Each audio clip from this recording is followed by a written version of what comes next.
2ல question number 5 ஒரு தேர்வில் 10 பல்வாய்ப்பு விடையளி வினாக்கள் உள்ளன. கீழ்காணும் நிபந்தனைக்கு உட்பட்டு எத்தனை வழிகளில் இத்தேர்விற்கு விடையளிக்கலாம்? அதாவது choose the correct answer 10 question கொடுத்திருக்காங்க. அதுல கீழ்காணும் நிபந்தனைக்கு உட்பட்டு எத்தனை வழிகளில் தேர்வுக்கு விடையளிக்கலாம்னு கேள்வி கேட்டிருக்காங்க. அதுல முதல் क्वेश्चन ஒவ்வொரு வினாவிற்கும் 4 வாய்ப்புகள் உள்ளன. ஒரு क्वेश्चனுக்கு 4 வாய்ப்புகள் உள்ளன.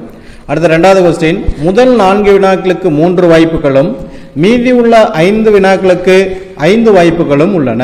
அதாவது முதல் 4 வினாக்களுக்கு 3 வாய்ப்பு இருக்குது, மீதி எத்தனை क्वेश्चंस இருக்குதோ அத்தனை क्वेश्चனுக்கு 5 வாய்ப்புகள் உள்ளன. மூன்றாவது क्वेश्चन n வினாவிற்கு n+1 வாய்ப்புகள் உள்ளன. n வினாவிற்கு n+1 வாய்ப்புகள் உள்ளன. இந்த வழிகளில் எத்தனை வழிகளில் தேர்வு செய்யலாம் விடையளிக்கலாம்னு கேட்டிருக்காங்க. இப்போ ஃபர்ஸ்ட் தேர்வு கண்டுபிடிக்கிறோம். முதல் क्वेश्चन ஒவ்வொரு வினாவிற்கும் 4 வாய்ப்புகள் இருக்கின்றன. அதாவது 10 வினா கொடுத்தாங்கன்னா 10 வினாவுக்கு ஒவ்வொன்றுக்கும் 4 வழிகள் இருக்கின்றன. அப்ப எத்தனை பண்ணலாம்? ஒரு வினாவுக்கு 4னா 10 வினா இருக்கு, 4 × 4 × 4 × 4 × 10 தடவை எழுதுறோம். அப்ப 4 × 10 வழிகள் உள்ளன.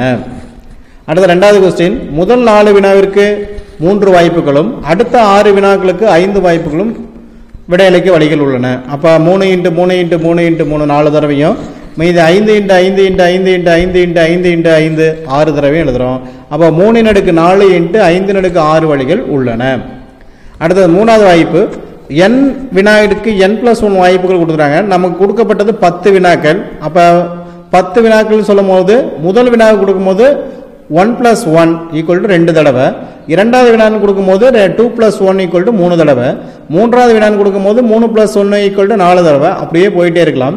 10வது வினா கொடுக்கும்போது என்ன இருக்கும்? 10+1 11 தடவை கிடைக்கும். அப்போ மொத்தம் வினாக்களுக்கு வாய்ப்பு இருக்குது 2 × 3 × 4 × 5 × 6 × 7 × 8 × 9 × 10 × 11. அப்போ ஈக்குவல் டு 11 ஃபேக்டோரியல் சொல்லலாம்.